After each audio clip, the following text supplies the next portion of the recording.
가지 성경으로 89면에 있습니다. 누가복음 2장 8절에서 20절까지 말씀인데요. 네, 우리 한 절씩 우리 교도하겠습니다. 제가 먼저 읽겠습니다. 그 지역의 목자들이 밤에 밖에서 자기 양떼를 지키더니 주의 사자가 곁에 서고 주의 영광이 그들을 두루 비추매 크게 무서워하는지라. 천사가 이르되 무서워하지 말라. 보라, 내가 온 백성에게 미칠 큰 기쁨의 소식, 좋은 소식을 너희에게 전하노라. 오늘 다윗의 동네에 너희를 위하여 구주가 나셨으니 곧 그리스도 주시니라. 너희가 가서 강보에 쌓여 구유에 누워 있는 아기를 보리니 이것이 너희에게 표적이니라 하더니 호련히 수많은 천군이 그 천사와 함께 하나님을 찬송하여 이르되 지극히 높은 곳에서는 하나님께 영광이요 땅에서는 하나님이 기뻐하신 사람들 중에 평화로다 하니라. 천사들이 떠나 하늘로 올라가니 목자가 서로 말하되 이제 베들레헴으로 가서 주께서 우리에게 알리신 바 이 이루어진 일을 보자 하고 빨리 가서 마리아와 요셉과 구유에 누인 아기를 찾아서 보고 천사가 자기들에게 이 아기에 대하여 말한 것을 전하니 듣는 자가 다 목자들이 그들에게 말한 것들을 놀랍게 여기되 마리아는 이 모든 말을 마음에 새기어 생각하니라. 함께 읽겠습니다. 목자들은 자기들에게 이르던 바와 같이 듣고 본 그 모든 것으로 인하여 하나님께 영광을 돌리고 찬송하며 돌아가니라. 아멘. 네, 내일이 이제 크리스마스입니다. 여러분들 크리스마스 하면 뭐가 이렇게 떠오르죠? 많은 것들이 떠오르지만 그 중에 또 우리가 오늘 이렇게 무겁게 준비해 온 선물, 이렇게 선물을 받고 또 주는 이러한 문화 또 그런 것들이 생각이 납니다. 여러분들도 선물을 많이 받아보셨을 텐데요. 여러분들에게 가장 좋은 선물은 무엇입니까? 돈이에요. 돈을 벌써 이렇게 가장 좋은 선물은요. 내가 필요한 것, 내가 지금 꼭 가지고 있어야 할 것을 누군가가 주는 것. 이 선물이 아마 가장 좋은 선물이지 아닐까 싶습니다. 예전에 뭐 시골에서 새끼 고양이가 우물에 빠져가지고 그것을 이제 어떤 할머니가 구해줬어요. 근데 그 어미 고양이가 너무 기뻐가지고 그 은혜에 보답하고자 매일같이 선물을 주는 거예요. 무슨 선물을 줬을까요? 쥐 새끼를 이렇게 잡아다가 어머니께 드리라고 맛있게 드시라고 이렇게 선물했던 이런 내용들이 있습니다. 이것이 좋은 선물일까요? 좋은 선물은 아니죠. 받는 사람이 유익하고 받는 사람에게 필요한 선물을 좋은 선물이다라고 생각합니다. 오늘 이제 2부 순서에 이제 선물 교환식이 있는데 에이 한번 뭐 골탕 한번 먹어봐라 해서 막 여러분들 막 와사비 같은 거 막 사갖고 와가지고 선물 주고 또 집에서 막 유통기한 얼마 안 남은 거 건강 보조식품 이런 거 챙겨가지고 그 박스에 딱 담겨져 있으니까 그대로 또 갖고 와가지고 선물인 거 이러면 안 되겠죠. 네, 좋은 선물을 줘야겠습니다. 아직 시간이 좀 있으니까요. 여러분들 얼른 뭐 저 GS25 갔다 오셔가지고 사오셔도 됩니다. 페레르 로쉐 이런 거. 네, 조금 더운데 좀 끌까요? 위에 히터죠? 네, 감사합니다. 네, 자, 먼저 우리가 오늘 읽은 본문을 좀 약간 간략하게 한번 살펴보고 그리고 오늘 이 하나님이 우리에게 주신 귀한 선물, 꼭 우리에게 필요한 그 선물이 무엇인지 한번 살펴보고자 합니다. 오늘 이제 우리가 읽었던 말씀의 약간 전문맥을 잠깐 보자면 이제 누가복음 2장에 들어서면요. 이제 로마 왕이 이제 호적 조사를 위해서 각자의 고향으로 돌아가 이제 그 호구 조사, 호적 조사를 이제 하도록 시킵니다. 그래서 이제 요셉도 마리아와 함께 자신의 고향인 이제 베들레헴으로 마리아는 이미 만삭의 몸이 되었고요. 한 120여 킬로미터, 그러니까 성인 걸음으로 한 4, 5일 정도는 가야 되는 그러한 긴 여정을 떠나게 됩니다. 근데 그들은 그 베들레헴에 도착했을 때에 머물 수 있는 공간, 머물 수 있는 여관이 없어가지고 겨우 이제 찾은 곳을 이제 우리가 알고 있듯이 뭐 마구간이다, 뭐 이제 외양간이다 이렇게 알고 있습니다. 그래서 예수님이 태어나신 곳은 저 추운 저 외양간에 마구간에 소밥을 담아주는 그 말 구유에서 태어나신 그런 아주 비참하고 또 열악하고 우리가 슬프게 생각을 했는데요. 사실 여러분들이 말씀을 이렇게 잘 보다 보면 이 장면이 그렇게 막 비참하거나 슬픈 장면만은 아닙니다. 좀 감정을 빼고 우리가 이 말씀을 들어야 되는데요. 당시 2000년 전에 이 팔레스타인이 이스라엘 지역의 그 집 구조와 그리고 그들의 생활 양식을 이해한다면 어느 정도 좀 수긍이 되는 그러한 장면이기도 합니다. 제가 예전에 이제 태국에 한 벌써 10년이 넘었겠네요. 10년 전쯤에 이제 태국으로 단기 선교를 갔었던 적이 있는데 아주 오지 마을을 갔어요. 그러니까 전기가 들어오는데 겨우 뭐 이렇게 마을 회관과 교회 정도만 전기가 들어오고 가정에는 뭐 전기가 아예 안 들어오는 그런 아주 열악한 곳을 갔는데 엄청 충격적인 게 뭐냐면 그 집이 2층 집인데요. 1층에다가는 돼지를 키우고 그 바로 위에 사람들이 2층에서 이제 생활을 하는 겁니다. 그러니까 뭐 돼지 똥 냄새, 뭐 돼지 꿀꿀거리는 뭐 소리들, 그리고 여러분들 좋은 점이 있더라고요. 음식물 먹고 음식물 쓰레기를 버리러 밖에 안 나가도 돼요. 어떻게 해요? 그냥 1층에다 그냥 버리면 되는 거예요. 이런 아주 열악한 환경이 무려 뭐 엄청 오래전 도 아니고 뭐 2010년도, 또 태국은 또 여러분들 아시다시피 뭐 엄청 못 사는 나라도 아니잖아요. 그런데도 그 당시에 이러한 열악한 환경들을 제가 굉장히 충격적으로 받았던 기억이 있습니다. 여러분들 이 사실 예수님이 태어나셨던 그 당시, 그러니까 2000년 전에도 이와 아마 비슷했을 겁니다. 뭐 여러분들 뭐 그 당시에 무슨 수도가 있겠습니까? 뭐 전기가 있겠습니까? 뭐 북한 사람들이 우리 남조선 와가지고 막 물 틀면 막 따뜻한 물 나오고 막 전기 안 끊기고 오면서 아니 왜 남한 사람들 왜 이렇게 불행하냐고, 이렇게 얼마나 행복한 조건들이 있는데, 여러분 다 북한 사람도 아니시죠? 예, 그러니까 이렇게 이런 행복과 이런 우리가 누리고 있는 이것이 얼마 되지 않았다는 것입니다. 한번 PPT를 보면서 제가 좀 약간 설명을 하고 하는데요. 이게 그 당시에 이제 팔레스타인의 가옥 구조입니다. 그러니까 1층에는 태국처럼 1층에 가축을 키우고 사람들은 그 2층에서 생활을 했던 것이죠. 그러니까 여러분들 이 아기를 낳아야 되는 이 요셉과 마리아는요, 사실 또 이것도 보통 일은 또 아닙니다, 여러분들. 이제 여기 곧 아기 낳으실 분들이 있는데 이건요, 사실 뭐 내가 그냥 가정집에서 내 방에서 그냥 아기를 응애 낳을 수 있는 그런 상황적인 이벤트가 아니라는 것이죠. 베들레헴이라는 그 작은 동네가, 그 마을이요, 뭐 무슨 여관이 무슨 호텔급으로 이렇게 화려하지도 않았을 것이고 또 많지도 않았을 것입니다. 그래서 요셉은 이러한 구조, 방금 봤던 그런 구조의 집에서 1층에 들어가 어느 정도 아기를 낳기 위해서 준비를 했었을 것입니다. 뭐 아기가 막 나오려고 하는데 막 갈 곳이 없어서 막 겨우 찾아간 곳이 막 외양간이다, 우리가 이러한 이미지가 있는데, 사실 말씀을 보면은요, 이미 이 요셉과 마리아는요 베들레헴에 머무르고 있었습니다. 함께 2장 6절 말씀 한번 볼까요? 2장 6절 어떻게 설명하고 있는지. 네, 함께 읽겠습니다. 시작. 거기 있을 그때에 해살할 날이 차서. 그러니까 이미 그들은 베들레헴에 있었을 때에 이미 이 해산의 준비를 하고 있었다는 것이죠.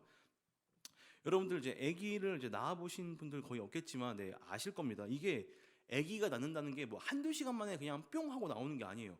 산통이 보통은 뭐 이틀, 길게는 뭐 3, 4일까지 배가 막 저렸다 막 풀렸다 이런 쥐가 난 제가 임신한 것도 아닌데 이게 어떻게 자라는지 모르겠어요. 아무튼 이 산통이 계속 유지되고 아주 긴 시간 동안 이제 이제 해산할 준비를 합니다.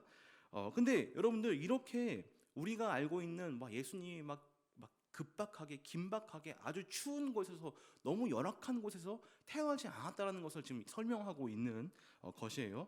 자, 이렇게 해서 예수님은 태어나셨습니다. 마국간에서. 그 당시에 아마 거기에 뭐 소나 양이나 염소는 없었던 것 같아요. 잘 정리되고, 또 이제 여러분들 아시다시피 그 아기를 이제 좀 기저귀를 많이 갈아줄 때 바닥에다가 눕혀놓고 기저귀를 갈면요, 여러분들 한 3주만 하면은 허리랑 팔이 다 나가버려요. 다 경험에서 나온 겁니다. 근데 말 구유가 높이가 좀 있었을 거 아니에요? 그러니까 어느 정도 이 뭐 기저귀를 갈아주거나 뭐 이렇게 좀 해주는데 좀 좋지 않았을까라는 제 개인적인 사견을 여러분께 드립니다. 제 집에도 약간 그런 느낌의 말 구유통 같은 그 아기 그 기저귀 가리대가 있었어요. 예, 굉장히 유용했는데요. 자, 어쨌든 간에 이러한 상황 가운데서 이제 아기 예수님이 나왔어요. 자, 그런데 이 예수님은요, 사실 뭐 어떤 왕궁에서 뭐 화려한 뭐 의료진과 함께 따뜻하고 뭐 비단결에서 이렇게 쌓여가지고 아주 행복한 그런 밝은 곳에서 태어난 게 아니라, 사실 하나님의 아들인데 우리가 알고 있는 예수 그리스도, 그러니까 그 왕이신 분이 굉장히 허름하고 누추한 곳에 왔다는 것은 사실입니다. 자, 이제 오늘 말씀 이제 8절로 넘어와서는요. 이제 이 장면이 바뀝니다.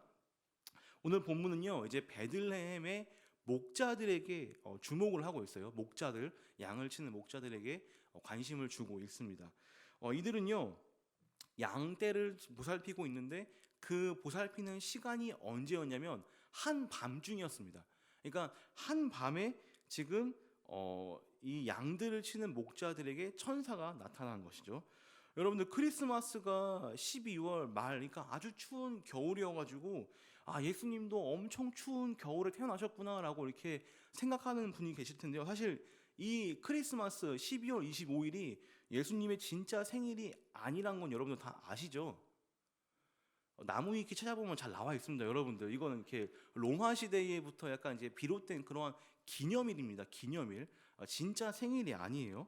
자, 그러면 언제 예수님이 정말로 태어나셨냐라고 했을 때 이제 말씀에서 우리가 몇 가지를 유추해 볼 수 있어요.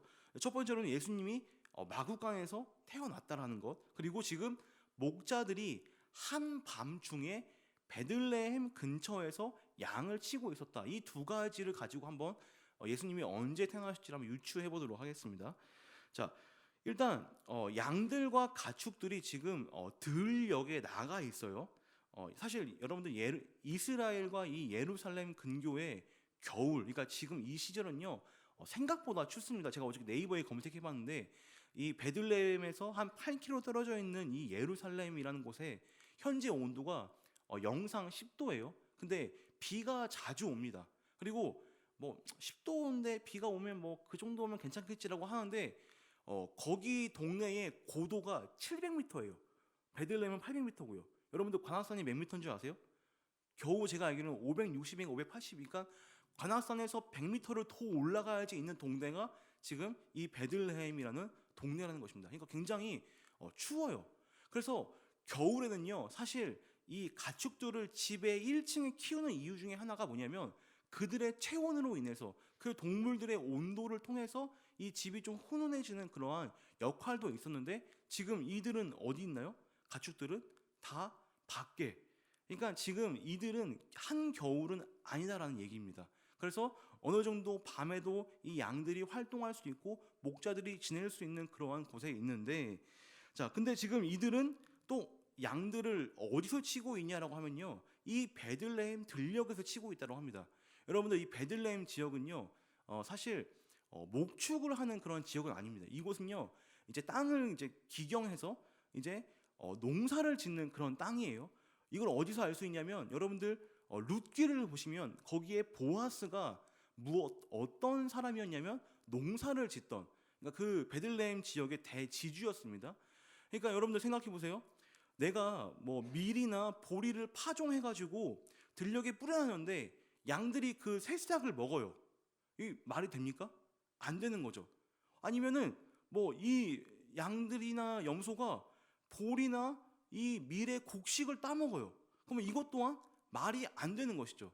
그러니까 이러한 상황들을 봤을 때, 정황적으로 봤을 때 이들이 아마 가능했었던 시기는 다 추수가 끝나고 모든 경작물들을 다, 모든 이 밀이나 보리를 다 추수한 이후에 거기에 뭐 나뭇가지나 그런 뭐 밀대들이 남았을 때 아마 이 양들을 풀어 놓아서 그것을 먹게 하지 않았을까. 그리고 그 양들이 그걸 먹고 배설물이 또 그 땅에 양분이 되어가지고 이러한 서로 목축과 농경의 윈윈한 그러한 상황을 보았을 때 아마 추수한 이후에, 그리고 한 뭐 늦봄이나 뭐 여름이지 않았을까라는 그러한 추측을 합니다. 저는 이거 책 봤을 때 너무 재밌어가지고 막 너무 막 흥분했었는데 여러분들 표정 보니까 뭐 그래서 뭐 어떻다는 겁니까? 막 이런 표정인데, 네. 그래서 이제 말씀을 또 계속 보겠습니다, 여러분들. 자, 오늘 말씀 한번 봅시다. 자, 오늘 말씀. 자, 누가복음 8절과 9절 말씀 한번 읽어볼게요. 8절과 9절입니다. 함께 한 목소리로 읽겠습니다. 시작. 그 지역의 목자들이 밤에 밖에서 자기 양떼를 지키더니 주의 사자가 곁에 서고 주의 영광이 그들을 두루 비춤에 크게 무서워하는지라. 자, 이렇게 한 여름 밤에 이제 목자들이 들녘에 나와서 양들을 치면서 뭐 이렇게 그들이 먹는 것을 보고 있는 그런 와중에 갑자기 하늘에서 천사가 호련히 내려와가지고 그 목자들에게 말을 겁니다. 아주 깜깜한 방이었어요. 뭐 해봤자 뭐 그 목자들이 뭐 지폈던 뭐 모닥불 혹은 저 베들레헴 동네에서 비춰주는 뭐 작은 등불 정도밖에 그들을 비추는 것이 없었는데, 갑자기 하늘에서 천사가 내려왔는데 그들을 비추는 환한 빛과 함께 내려왔습니다. 그리고 그들에게 이러한 말을 전하죠. 10절 말씀입니다. 천사가 이르되 무서워하지 말라. 보라, 내가 온 백성에게 미칠 큰 기쁨의 좋은 소식을 너희에게 전하노라. 그러니까 깜짝 놀램과 동시에 두려워하는 이들에게 천사는 이야기를 합니다. 내가 너희들에게 큰 기쁨의 좋은 소식, 우리가 알고 있는 이 좋은 소식이 그 복음이라는 것입니다. 그 복음을 전합니다. 바로 무엇입니까? 너희가 살고 있는 너희들의 이 땅의 베들레헴에 바로 구세주 예수 그리스도가 나타나셨다, 등장하셨다라는 그러한 놀라운 소식을 이야기합니다.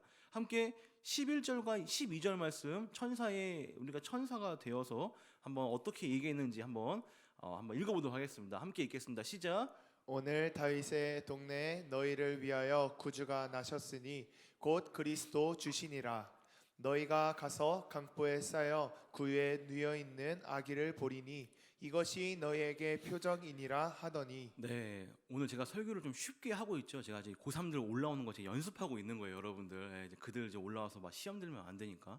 자, 이렇게 천사가 그 목자들에게 이야기를 해줘요. 어떤 이야기요? 이 태어난 아기가 너희들의 구주시며 그리스도 주이시다. 그리고 너희가 가서 저 외양간에 저기에 있는 구유에 누워져 있는 한 아기를 볼 텐데 그것이 바로 너희가 그 구세주 메시아의 표적, 증거다라고 이렇게 알려주고 있습니다. 자, 여러분들, 이 베들레헴이라는 이 곳은요 사실 굉장히 좀 유명한 동네입니다. 그러니까 우리 이 한국의 느낌으로 치면은 약간 좀 경주 느낌이라고 할까요? 그러니까 이곳에서 왕들이 태어났고 이들은요 약간 좀 이렇게 신성한 곳으로 불려 일으켜지는 그러한 땅이었습니다. 이 다윗의 아버지의 족보를 조금만 올라가면 우리가 아까 룻기에 살펴봤던 그 보아스가 나오는데, 그 보아스 때부터 많은 그 이제 후손들이 거기에서 거주했었고, 요셉도 자기의 고향이 바로 이곳 베들레헴임을 우리가 알 수가 있습니다. 그리고 이 베들레헴에서 또 이 다윗의 후손, 그러니까 이 메시아가 태어날 것이라는 구약의 약속들이 그곳 베들레헴 사람들은 어떻게 보면은 자신 이 땅의 고향 사람으로서, 이 땅의 사람으로서 굉장히 자부심을 느끼고 또 아직 오진 않았지만 항상 그 약속을 기다렸던 그러한 모습의 그러한 사람들이었을 것입니다. 자, 그런데 오늘 이 약속이 우리 동네에 이 베들레헴에 메시아가 나타나실 것이라는 이 약속이 지금 천사들의 음성을 통해서 들렸다는 것이죠. 그래서 여러분들, 이 목자들은요 동네가 아주 작기도 했었고 또 이들의 직업이 뭡니까? 목자입니다. 아니 어디 외양간에 어디 마국간에 그때 그 약간 임신했던 여자가 들어가지 않았나? 그 요셉이라는 사람 그 둘이 와가지고 거기 지낸다고 하지 않았나? 어느 정도 그들 가운데 데이터가 쌓였을 것입니다. 그래서 그들은 바로 그 예수님이 태어난 그 외양간 마국간으로 향하게 되죠. 자, 그런데 거기서 끝이 아닙니다. 그들이 이제 발길을 옮기려고 했을 때 갑자기 그 그러니까 얘기했던 천사 말고도 수많은 천군들, 그러니까 천사들의 무리가 하늘에서 내려와가지고 이러한 찬양을 올려드리는데요. 우리 함께 14절 말씀 한번 읽어볼까요? 13절과 14절 말씀. 네, 우리 13절 14절 함께 한 목소리로 읽겠습니다. 시작. 호련히 수많은 천군이 그 천사들과 함께 하나님을 찬송하여 이르되 지극히 높은 곳에서는 하나님께 영광이요 땅에서는 하나님이 기뻐하신 사람들 중에 평화로다 하니라. 여러분들 새벽송 들으신 분들 다 아실 겁니다. 가가지고 집 앞에서 항상 이 말씀을 한번 선포하고 이제 새벽송을 이제 했던 그런 기억이 있는데요. 자, 저 하늘에서 땅까지, 그리고 하나님에서부터 하나님이 선택한 많은 사람들까지, 그리고 하늘에서 영광과 이 땅에서의 평화가 가득한 그 엄청나고 놀라운 역사가 시작되었다는 것을 지금 선포하고 있습니다. 이 목자들은요, 마음이 급했을 것입니다. 이 놀라운 광경을 두 눈으로 보았고 또 이것을 가만히 그냥 듣고만 있을 수 없었을 것이에요. 서둘러서 그 아기 예수님을 만나러 향합니다. 16절에서부터 19절까지 말씀은 이제 제가 한번 읽어보려고 하는데요. 빨리 가서 마리아와 요셉과 구유에 누인 아기를 찾아서 보고 천사가 자기들에게 이 아기에게 대하여 말한 것을 전하니 듣는 자가 다 목자들이 그들에게 말한 것들을 놀랍게 여기되 마리아는 이 모든 말을 마음에 새기어 생각하니라. 목자들은요 쉽게 그 예수님을 찾았습니다. 그리고 그들 거기에 있었던 요셉과 마리아 그리고 그곳에 있는 사람들에게 자신에게 천사가 얘기했던 그런 내용들을 들려줍니다. 그리고 그 강포, 그 속삭이에 쌓인 그 구유에 누인 작은 생명체가 바로 인류의 역사를 바꿀 하나님의 아들이라는 사실을 들었다 그리고 전했다라는 것입니다. 저는요 이 19절의 이 마리아의 모습이 좀 인상 깊었습니다. 19절의 마리아의 모습. 마리아는 이 모든 말을 마음에 새기어 생각하니라. 사실 그녀에게 이 천사의 만남, 이러한 놀라운 일은요 처음이 아니었습니다. 이 아기 예수를 수태하기 전에 그녀는 이미 천사들을 한번 만났던 경험이 있죠. 근데 혹시나 했던, 설마 했던 그 일이 이제는 여러 증인들의 입을 통하여서 확증을 받았습니다. 고향에서 며칠 길을 걸어서 힘들어서 그렇게 해산했던 그녀에게 그리고 이 낯선 땅에서 출산한 그녀에게 이 작은 아기 예수가 메시아였다라는 것은 깊은 생각이 들 수밖에 없을 것 같습니다. 제가 남자라서 이 어머니의 심정을 잘 모르겠지만 사랑스러운 아들임인 동시에 이 존재가 하나님의 아들임을 깨달았을 때에 그는 쉽게 말문을 열지 못했을 것입니다. 그러나 그런 그녀를 뒤로 하고 오늘 말씀의 주된 등장인물인 목자들은요 여기서 멈추지 않았습니다. 그들은 하나님의 아들, 구원자 그리스도 그 예수가 나심을 찬양하고 돌아갑니다. 천군 천사가 하나님의 나심을 들녘에서 큰 소리 높여서 찬양했듯이 그들도 거리 곳곳을 돌아다니며 아기 예수님의 오심을, 우리를 구원한 그 메시아의 오심을 찬양하며 가볍게 발걸음을 옮겼을 것입니다. 20절 말씀 한번 함께 읽어보도록 하겠습니다. 20절입니다. 함께 읽겠습니다. 시작. 목자들은 자기들에게 이르던 바와 같이 듣고 본 그 모든 것으로 인하여 하나님께 영광을 돌리고 찬송하며 돌아가니라. 아멘. 저는요 이제 오늘 말씀을 이제 좀 선물이라는 주제로 좀 약간 재구성해 보고자 합니다. 선물이라는 주제로요. 말씀의 흐름을 다 아셨을 것입니다. 어떠한 일들이 일어났고 어떠한 에피소드가 일어났는지 다 아실 것입니다. 이 천사들의 선언에서 선포된 이 복음의 말씀은요 온 인류에게 미치는 큰 기쁨, 좋은 소식이 되었습니다. 이 선물과도 같은 이 예수 그리스도의 탄생은요 사실 불특정 다수에게 뿌려지는 무슨 쿠폰과도 같은 그런 것이 아닙니다.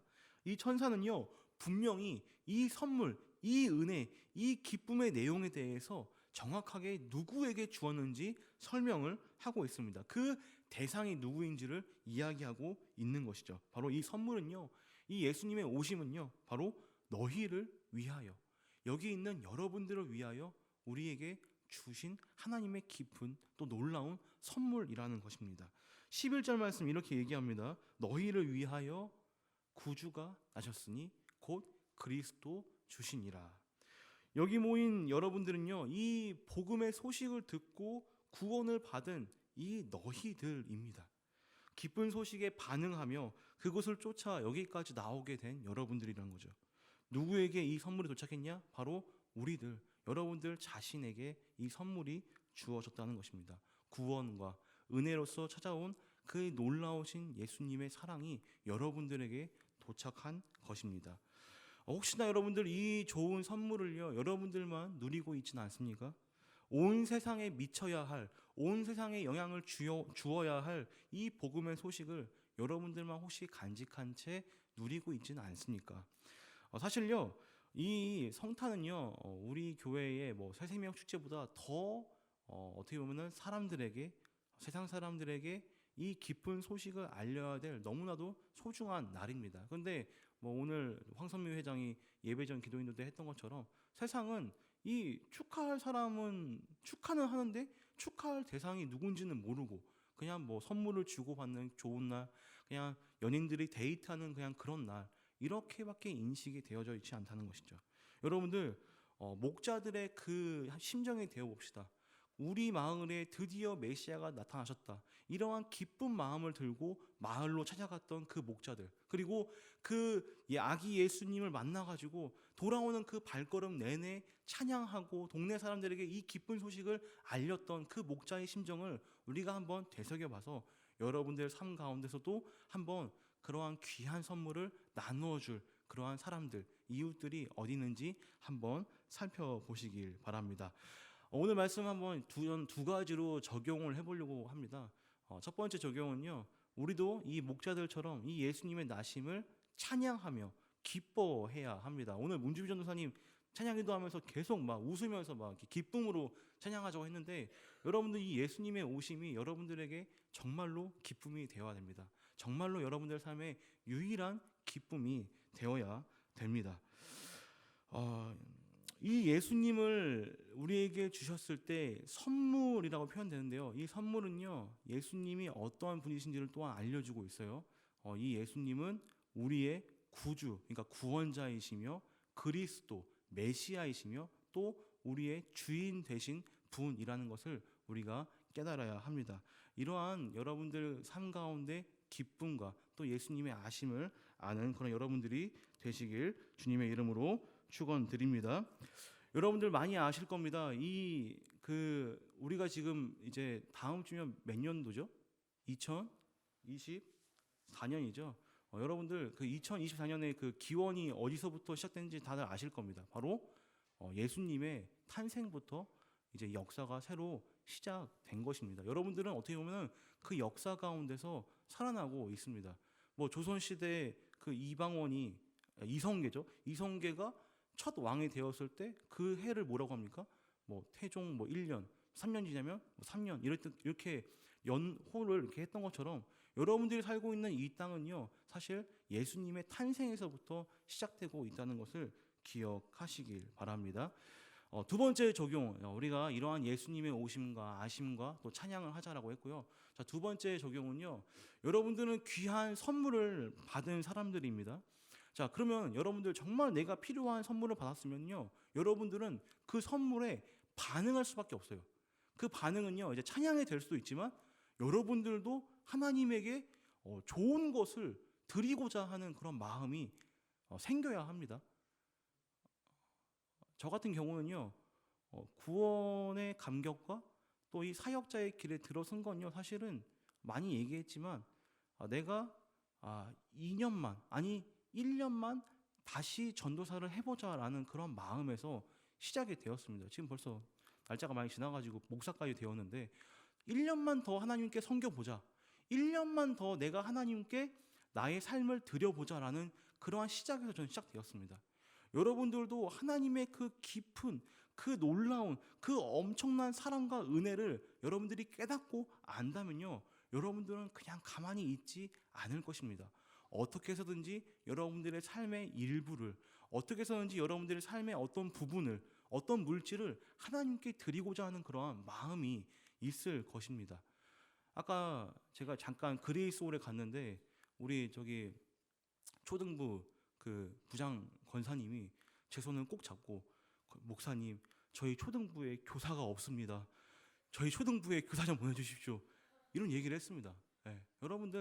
여러분들이 하나님께 드릴 수 있는 건 쉽습니다. 여러분들의 시간, 여러분들의 노력, 여러분들이 다음 세대에 대한 관심과 사랑, 저는 어떻게 보면 이것이 첫 단추라고 생각됩니다. 여러분들 아직 이제 새해가 시작되지 않았으니까 뭐 초등부든 뭐 다른 부서든 섬기고 싶은 그런 내가 어떠한 것으로 하나님께 좀 드리고자 하는 그런 마음들이 있다면 저를 적극 찾아주시고 연락해 주시길 바랍니다. 말씀을 정말로 정리하겠습니다. 하나님의 선물은요, 예수 그리스도를 통한 구원입니다. 우리에게 구원을 주시려 하나님은 놀라운 방법을 사용하셨습니다. 바로 자기의 아들을 보내서 참 신이자 참 인간이신 그 예수 그리스도가 우리에게 오신 것입니다. 여러분들, 나를 위해 이 예수님이 왔다는 것, 그리고 여러분들의 삶 가운데서 이 예수님의 귀한 선물, 구원의 귀한 선물을 받은 자로서 찬양하며 반응해 보이는 여러분들의 한 주간의 삶이 되시길 주님의 이름으로 축원드립니다. 우리 시간 함께 다 이렇게 일어서서 결단 찬양으로 나가겠습니다. 우리 예수님의 탄생을 다시 한번 좀 기쁜 마음으로 함께 올려드렸으면 좋겠습니다. 기쁘다 구주 오셨네, 함께 찬양합니다.